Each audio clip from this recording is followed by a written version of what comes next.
नमस्कार मित्रों, 17 अगस्त 2023 दोपहर 1:44 पर सूर्यदेव राशि परिवर्तन करके कर्क राशि से निकलकर अपनी स्वराशि सिंह में प्रवेश करेंगे। यहाँ पर बुध पहले से विराजमान है तो सूर्य और बुध का बुधादित्य राजयोग बन जाएगा। वहीं कुंभ राशि में स्थित वक्री शनि की सीधी दृष्टि अब सूर्य पर रहेगी और वहीं मेष राशि में बृहस्पति और राहु की एक साथ पंचम दृष्टि भी सूर्य पर रहेगी। यहाँ पर सूर्यदेव की बात करें तो सूर्यदेव हमारा आत्मविश्वास है, हमारे पिता के कारक ग्रह हैं, वो शासन सत्ता सरकार इसके कारक ग्रह हैं। मित्रों, सूर्य यदि व्यक्ति के जीवन में कमजोर होता है, यदि जन्म कुंडली में, तो ऐसे व्यक्ति का आत्मविश्वास बहुत कम स्तर का होता है और वो भीड़ में जैसे खोया हुआ व्यक्ति कोई होता है वैसा दिखता है, उसकी कोई अपनी पहचान नहीं रहती है। सूर्य बहुत ही महत्व रखते हैं हमारे जीवन में। आज इस वीडियो में मैं आपको सभी 12 राशियों पर सूर्य के इस राशि परिवर्तन का क्या प्रभाव पड़ेगा उसकी जानकारी दूंगा राशियों के क्रमानुसार। तो चलिए समय को व्यर्थ किए बिना अब वीडियो को शुरू करते हैं और राशियों के क्रम में सबसे पहली राशि की बात करते हैं, वो है मेष राशि। मित्रों, मेष राशि के पंचम भाव में सूर्य का गोचर होगा। पंचम भाव में सूर्य अपनी ही राशि में गोचर करेंगे माफ कीजिएगा, यहाँ पर स्वराशि बैठेंगे। पंचम भाव त्रिकोण का भाव होता है तो सूर्य यहाँ पर त्रिकोण का राजयोग बनाएंगे। साथ ही बुध बैठे हैं तो बुधादित्य राजयोग बनेगा। शनि की एकादश भाव में बैठे दृष्टि रहेगी सूर्य पर और यहाँ पर सूर्य से शनि को बल भी प्राप्त हो रहा है तो आपके लिए आय में चौतरफा वृद्धि होगी, विदेशों से शुभ समाचारों की प्राप्ति होगी, शासन सत्ता का आपको विशेष सहयोग मिलेगा, सरकारी नौकरी करने वाले छात्रों को परीक्षा में सफलता मिलेगी। साथ ही जो लोग सरकारी नौकरी करते हैं उनके पद प्रतिष्ठा में वृद्धि और कोई नया पद वगैरह आपको मिल सकता है, मनचाहा स्थानांतरण वगैरह के भी योग बनेंगे। शिक्षा संतान में विशेष सफलता मिलेगी। साथ ही जो आपकी संतान है उसके साथ आपके संबंध भी अच्छे रहेंगे। हालांकि आपको ये ध्यान रखना है कि जो लोग मेष राशि वाले संतान उत्पत्ति के लिए इस समय कंसीव करना चाह रहे हैं उनके लिए कुछ समस्या देखने को मिलेगी, क्योंकि वक्री शनि की दृष्टि पंचम भाव पर है और लग्न में बैठे राहु की भी दृष्टि पंचम भाव पर रहेगी। हालांकि अब इसमें एक अच्छी बात जरूर है कि राहु 30 अक्टूबर को मीन राशि में चले जाएंगे तो धीरे धीरे अब वो पीछे जा रहे हैं वक्री होते हुए द्वादश भाव में, और बृहस्पति अब काफी मजबूत स्थिति में मेष राशि के लग्न में बैठेंगे और यहां से पंचम भाव पर बृहस्पति की भी दृष्टि रहेगी तो जो समस्या आएगी उसमें बृहस्पति राहत देने का भी काम करेंगे।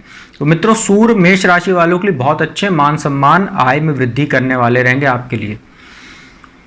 वृषभ राशि की बात करते हैं। चतुर्थ भाव में चतुर्थेश होकर बैठेंगे। चतुर्थ भाव भौतिक सुख साधन, जनता का, माता का, हमारा मन होता है। यहाँ पर सूर्य का बैठना, बुध के साथ बैठना, दशम भाव में शनि जो षष्ठ महापुरुष राजयोग बना के बैठे हैं उनसे दृष्टि होना, जो संबंध बनेगा, ये राजनीति से जुड़े हुए लोगों के लिए विशेष समय काल रह सकता है। यदि आप कोई चुनाव लड़ने जा रहे हैं इस गोचर के दौरान वृषभ राशि वाले, तो आपको सफलता के बहुत जबरदस्त योग बन रहे हैं, क्योंकि चतुर्थ भाव जनता का होता है और दशम भाव राजनीति का होता है। सूर्य शनि का दृष्टि संबंध, ऐसे में बुध का भी साथ में बैठना आपको राजनीति में विशेष सफलता दिलाएगा। साथ ही यदि आप कोई कंसल्टेंसी का काम करते हैं, बैंकिंग, मैनेजमेंट, फाइनेंस सेक्टर से जुड़े हुए हैं, क्योंकि सूर्य बुध साथ में बैठे, ये मैनेजमेंट के कारक ग्रह होते हैं, तो ऐसे में आपको इसमें भी सफलता देखने को मिलेगी। साथ ही जमीन वगैरह या आप सरकारी ठेकेदारी का काम करते हैं तो ऐसे गोचर के समय आप अगले 1 महीने के बीच में यदि आपको कोई सरकारी ठेका वगैरह चाहिए तो उसमें आप अप्लाई कीजिए, टेंडर वगैरह भरिए, आपका जो है उसमें भी आपको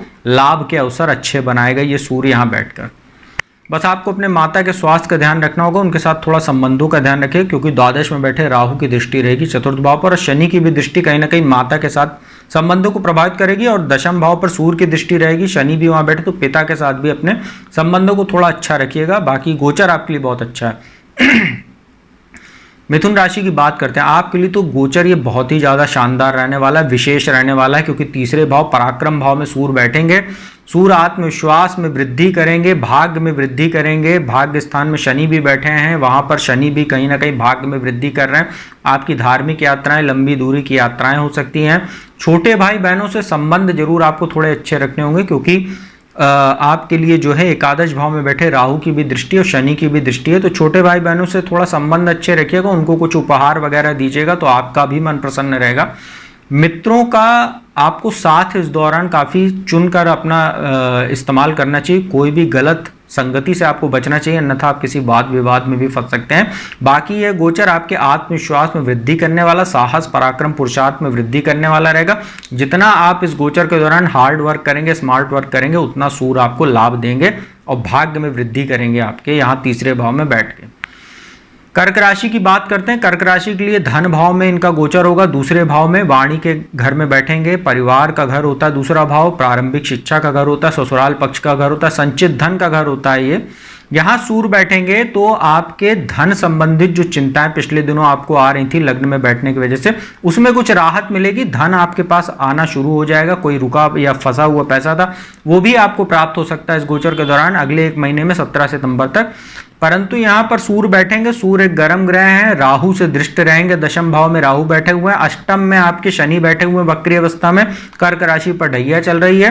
तो आपको वाणी दोष की समस्या से दो चार होना पड़ सकता है। वाणी दोष की समस्या आपको रहेगी, जिससे परिवार में कुछ वैचारिक मतभेद होंगे। साथ ही कोई पैतृक संपत्ति से जुड़ा मामला आपका चल रहा है, उसमें भी कुछ आपको समस्या देखने को मिलेगी।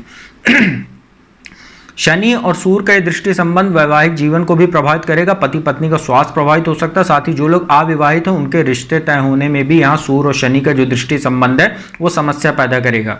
इसका आपको ध्यान रखने की आवश्यकता है। बाकी धन के लिहाज से गोचर आपके लिए अच्छा है। थोड़ा सा स्वास्थ्य का ध्यान रखिएगा, क्योंकि सूर्य की अष्टम भाव पर दृष्टि रहेगी, शनि भी अष्टम भाव में बैठे हैं, तो थोड़ा सा आपको स्वास्थ्य संबंधी चीजों पर आपका धन खर्चा हो सकता है और परिवार में भी किसी का स्वास्थ्य प्रभावित हो सकता है। इसका आप ध्यान रखिएगा। सिंह राशि की बात करते हैं। सिंह राशि के लिए गोचर बहुत अच्छा है। लग्न में ही सूर्य बैठेंगे, आपके राशि के स्वामी हैं। यहाँ पर भी त्रिकोण का राजयोग बन रहा है और शनि से दृष्ट रहेंगे। मान सम्मान में आपकी वृद्धि होगी, आपका आत्मविश्वास बढ़ेगा, स्वास्थ्य आपका अच्छा हो जाएगा। जो द्वादश में सूर्य के कर्क राशि में बैठने की वजह से बढ़ रहा था, साथ ही आपकी मानसिक चिंताएं भी समाप्त होंगी। धन संबंधी जो समस्याएं आ रही थी खर्चों के बढ़ने की वजह से, उसमें भी अब लगाम लगेगी। बेवजह के यात्राओं से आपको निजात मिलेगी। लग्न में सूर्य बैठे हैं, आपका आत्मविश्वास बढ़ेगा जैसे मैंने बताया। सप्तम भाव पर जरूर सूर्य की जो दृष्टि पड़ेगी, इसका आप ध्यान रखिएगा। वहां पर शनि बैठे हुए हैं और जो राहु का जो दृष्टि संबंध बन रहा है वो भी आपके लिए कुछ समस्या पैदा कर सकता है। इसका आप ध्यान रखिएगा, क्योंकि भाग्य स्थान में सूर्य को राहु भी देखेंगे तो एक ग्रहण दोष बनेगा। फिर राहु सप्तम भाव को देखेंगे, शनि वहां बैठे हुए हैं, तो ये वैवाहिक जीवन को कुछ आपके प्रभावित करेगा। इसका आप ध्यान रखिएगा। हालांकि व्यापार में आपको अच्छे लाभ ये सूर्य देकर जाएगा सप्तम भाव पर दृष्टि डाल के, क्योंकि वहां शनि बैठे हुए हैं और शनि सप्तम भाव में वैसे भी काफी मजबूत स्थिति में होते हैं। इसके बाद कन्या राशि की बात करते हैं। कन्या राशि वालों के लिए गोचर अच्छा नहीं कह सकते हैं, क्योंकि द्वादश में रहेंगे, विपरीत राजयोग बन रहा है। थोड़ा खर्चों वगैरह पर लगाम आपके लगेगी। कोर्ट कचहरी से जुड़ा कोई मामला आपका चल रहा था, उसमें भी कुछ सफलता आपको दिखेगी, परंतु आपको बेवजह का मानसिक तनाव हो सकता है। खर्च में थोड़ा बढ़ोतरी हो सकती है। आपके रोग ऋण शत्रुओं में भी ये सूर्य वृद्धि कराएगा, क्योंकि छठे भाव में बैठे शनि की दृष्टि संबंध बन रहा है और अष्टम में बैठे राहु की भी दृष्टि होगी। तो स्वास्थ्य आपका प्रभावित होगा। अनिद्रा की शिकायत हो सकती है, हेयर फॉल जैसी समस्या आपको हो सकती है, आंखों में समस्या हो सकती है। साथ ही बेवजह के शत्रु आप पाल लेंगे अपने दुर्व्यवहार या अपने वाणी दोष के कारण। इसका आपको ध्यान रखने की आवश्यकता। पाचन भी आपका प्रभावित होगा, क्योंकि छठे भाव पर दृष्टि रहेगी। तो कन्या राशि वालों के लिए बहुत अच्छा गोचर नहीं कह सकते। तुला राशि की बात करें, आपके लिए भी बहुत शानदार गोचर है। एकादश भाव में सूर्य का गोचर होगा। नाम यश आय में वृद्धि। सरकारी नौकरी करने वाले लोगों के लिए अच्छा समय है। सरकारी नौकरी की तैयारी करने वाले छात्रों के लिए अच्छा समय। शिक्षा और संतान में आपको विशेष सफलता मिलेगी। सूर्य एकादश भाव में वैसे भी बैठेंगे तो मान सम्मान आपको सरकार की ओर से, शासन सत्ता की ओर से आपको कोई सम्मान भी मिल सकता है। आपके कार्यों की सराहना होगी, उच्चाधिकारियों का लाभ और कार्यस्थल पर आपके कार्य की सराहना होगी। बहुत अच्छा समय तुला राशि वालों के लिए भी है। इसके बाद बात करते हैं वृश्चिक राशि की। दशम भाव में सूर्य का गोचर होगा, अपनी ही राशि में बैठेंगे। दशम भाव में सूर्य काफी बली माने जाते हैं। शासन सत्ता का आपको सहयोग, राजनीति में विशेष सफलता। साथ ही यदि आप सरकारी नौकरी करते हैं तो आपके लिए बहुत अच्छा है। तुला राशि के जैसे आपके लिए भी बहुत अच्छा समय बन रहा है और कहीं ना कहीं पिता का भी आपको अच्छा सहयोग मिलेगा। यदि आप विवाहित हैं तो आपको अपने जो ससुर वगैरह हैं या जो सास या ससुर होते हैं उनकी ओर से भी कोई आर्थिक लाभ हो सकता है और यह सूर्य जो है थोड़ा सा आपके माता के स्वास्थ्य को जरूर प्रभावित कर सकता है चतुर्थ भाव पर दृष्टि डालकर, परंतु भौतिक सुख साधन में वृद्धि कराएगा। कोई सरकारी ठेका वगैरह आप ठेकेदार वगैरह तो उसमें भी आपको लाभ देखने को मिलेगा। टीचिंग वगैरह का आप काम करते हैं तो ये अच्छा काल आपके लिए रह सकता है। चतुर्थ भाव में शनि बैठे हुए हैं, तो जैसा मैंने पहले ही बता दिया कि दशम भाव में सूर्य आएंगे, चतुर्थ भाव जनता का होता है, शनि भी वहां बैठे। ये दृष्टि संबंध राजनीति वालों के लिए बहुत जबरदस्त रहने वाला है। कोई टिकट वगैरह आप चाह रहे हैं तो आपको टिकट वगैरह आसानी से मिल जाएगा चुनाव लड़ने के लिए, और चुनाव लड़ रहे हैं तो आपको जीत भी सुनिश्चित हो सकती है अगले 1 महीने के दौरान। धनु राशि की बात करते हैं, आपके लिए भी बहुत अच्छा। भाग्य स्थान में सूर्य का गोचर होगा, आपके धर्म कर्म में आपको जो है मन लगेगा, धार्मिक यात्राएं हो सकती हैं। शिक्षा के लिए बहुत अच्छा, उच्च शिक्षा के लिए विदेश जाने वाले छात्रों के लिए अच्छा समय। टेक्निकल फील्ड से आप जुड़े हुए हैं तो आपके लिए विशेष काल रहेगा। छोटे भाई बहनों से संबंधों को आपको अच्छा रखना होगा, पिता का भी आपको साथ और सहयोग अच्छा प्राप्त होगा। बस आपको ये थोड़ा सा ध्यान रखना है कि आपको कुसंगति से बचना है, क्योंकि तीसरे भाव में शनि बैठे हैं और पंचम भाव में बैठे राहु की सूर्य पर दृष्टि है। ऐसे में राहु से दृष्ट होकर सूर्य की दृष्टि जो शनि से दृष्टि संबंध बनेगा, या आपको कोई कुसंगति में आपको फंसा सकता है जिससे आपका समय व्यर्थ में बर्बाद होगा। तो ऐसी चीज़ों से आप बचिए, बाकी आपके लिए गोचर बहुत अच्छा रहने वाला है। इसके बाद मकर राशि की बात करते हैं, आपके लिए ये गोचर कहीं से भी अच्छा नहीं है। अष्टम भाव में सूर्य का गोचर है और दूसरे भाव में बैठे शनि से दृष्टि रहेंगे। पैतृक संपत्ति से जुड़ा कोई विवाद आपका चल रहा है उसमें समस्या दे सकता है सूर्य। माइग्रेन, हड्डियों में दर्द, दुर्घटना के योग बनाएगा। साथ ही बुध भी बैठे हुए हैं तो आपको कुछ स्किन इन्फेक्शन वगैरह जैसी समस्या भी हो सकती है। इस समय बारिश का मौसम चल रहा है, एलर्जी वगैरह भी हो सकती है। अष्टम में सूर्य को कोई दोष नहीं लगता है, साथ ही यहाँ पर वो थोड़ा मजबूत स्थिति में भी है क्योंकि अपनी ही राशि में बैठे, एक विपरीत राजयोग बना हुआ है। परंतु आपको ये ध्यान रखना है कि चतुर्थ भाव में बैठे राहु की भी दृष्टि रहेगी, तो माता के स्वास्थ्य का ध्यान रखिएगा, उनके साथ संबंधों का ध्यान रखिएगा।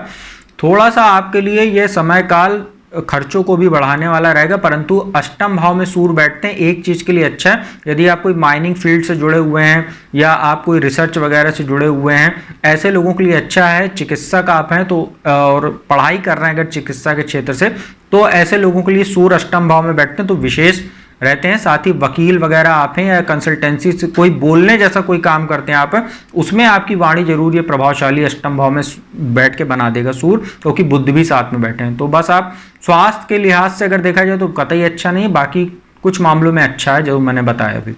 इसके बाद कुंभ राशि की बात करते हैं, लग्न में शनि बैठे हुए हैं, सप्तम भाव में सूर्य का गोचर होगा। सप्तम भाव में सूर्य अपनी राशि में जरूर बैठे हैं यहाँ, परंतु काल पुरुष की कुंडली में तुला राशि बनती है, यहाँ कमजोर हो जाते हैं काफी। सूर्य बैठे, बुध साथ में बैठे हुए थोड़ा सा बैलेंस कर रहे हैं। सूर्य बुध का बुधादित्य राजयोग बन रहा है, परंतु तीसरे भाव में बैठे राहु की दृष्टि है और लग्न में बैठे शनि की दृष्टि है। वैवाहिक जीवन का विशेष ध्यान रखिएगा क्योंकि ये समस्या आपको देगा वैवाहिक जीवन में, क्योंकि अष्टम में आपके 18 अगस्त से मंगल भी आ जाएंगे, तो वैवाहिक जीवन को, दाम्पत्य जीवन को प्रभावित करेगा यह जो गोचर बनेगा स्थिति। और आपका जो है अगर आप अविवाहित हो तो रिश्ते तय करने में समस्या आएगी, साथ ही यदि कोई रिलेशनशिप में है तो वो भी टूट सकती है या उसमें भी कुछ समस्या देखने को मिलेगी। व्यापार में भी आपको काफ़ी सतर्क रहना चाहिए, अपने बिजनेस पार्टनर पर आंख मूंद कर भरोसा ना करें, न तो कोई धोखा वगैरह आपको हो सकता है, इसका आप ध्यान रखिएगा। अंतिम राशि बात करते हैं मीन की। मीन के लिए ये गोचर थोड़ा सा अच्छा कह सकते हैं मकर या कुंभ की अपेक्षा, क्योंकि छठे भाव में सूर्य का गोचर होगा, अपनी ही राशि में रहेंगे। छठे भाव में सूर्य का गोचर अच्छा माना जाता है, शत्रु अंता योग बनेगा, शत्रु आपके परास्त होंगे। कोई कर्ज वगैरह आपने पिछले दिनों ले रखा था उसको भी सूर्य चुकाने में मदद करेगा, और कोई इंपॉर्टेंट काम के लिए यदि आप लोन अप्लाई वगैरह करना चाह रहे हैं तो उसमें भी सूर्य यहाँ मदद देगा। मामा और ननिहाल पक्ष से कुछ संबंधों को जरूर प्रभावित कर सकता है, क्योंकि शनि की दृष्टि रहेगी और दूसरे भाव में बैठे राहु की भी दृष्टि रहेगी। थोड़ा सा वाणी दोष वगैरह आपको हो सकता है, इसका आप ध्यान रखिएगा। और द्वादश पर दृष्टि पड़ेगी तो कोई कोर्ट कचहरी जुड़ा मामला चल रहा था उसमें थोड़ा सा डिले या पेंडिंग वगैरह हो सकता है। साथ ही आपको नए वाद विवाद में पड़ने से खुद को बचाना चाहिए और अपने पाचन का ध्यान रखिएगा। अगले 1 महीने तक गरिष्ठ भोजन से दूर रखिए, बहुत ज्यादा मिर्ची मसालेदार, तेल मसालेदार भोजन से दूर रहिए, अन्यथा आपका पाचन प्रभावित कर सकता है सूर्य। तो मित्रों ये था 12 राशियों के लिए सूर्य का जो 17 अगस्त को दोपहर 1:44 पर जो गोचर होने वाला है अपनी ही राशि सिंह में अगले 1 महीने तक, उसका क्या प्रभाव पड़ेगा उसकी मैंने जानकारी दी। उपाय की बात कर लेते हैं तो प्रातःकाल आप लोगों को स्नान आदि के उपरांत सूर्यदेव को जल अर्पित करना चाहिए, तांबे या स्टील के लोटे में जल भरकर। साथ ही उसमें चुटकी भर हल्दी डाल लीजिए और कोई लाल पुष्प डाल के जो है उसमें तब सूर्य को अर्घ दीजिए तो बहुत अच्छा रहेगा। ओम घृणी सूर्याय नमः या ओम आदित्याय नमः इस मंत्र का जाप करते हुए तो बहुत अच्छा रहेगा। साथ ही अपने वजन के बराबर किसी भी हर रविवार को, अगले 1 महीने में हर रविवार को अपने वजन के 10वें हिस्से जो होता है आपका वजन जितना, उसका 10वां हिस्सा आप लोग गेहूं या कुछ अनाज जो है दान कीजिए गुड़ के साथ, गेहूं और गुड़, तो आपके लिए और भी अच्छा ये गोचर हो जाएगा। तो मित्रों, उम्मीद करता हूँ वीडियो आपको अच्छी लगी होगी। यदि वीडियो अच्छी लगी तो चैनल को सब्सक्राइब कर लीजिएगा, बगल में बेल आइकन का बटन उसको प्रेस कर लीजिएगा। और जो भी जातक कुंडली विश्लेषण कराना चाहते हैं तो मेरा नंबर डिस्क्रिप्शन और स्क्रीन दोनों पर उपलब्ध है, उस पर संपर्क करके आप अपॉइंटमेंट ले लीजिए और मेरे द्वारा कुंडली विश्लेषण का लाभ प्राप्त कर सकते हैं। तो अब मैं अपने वाणी को यहीं विराम देता हूँ। अगली वीडियो में आपको जल्दी मिलूंगा, तब तक के लिए ओम नमः शिवाय।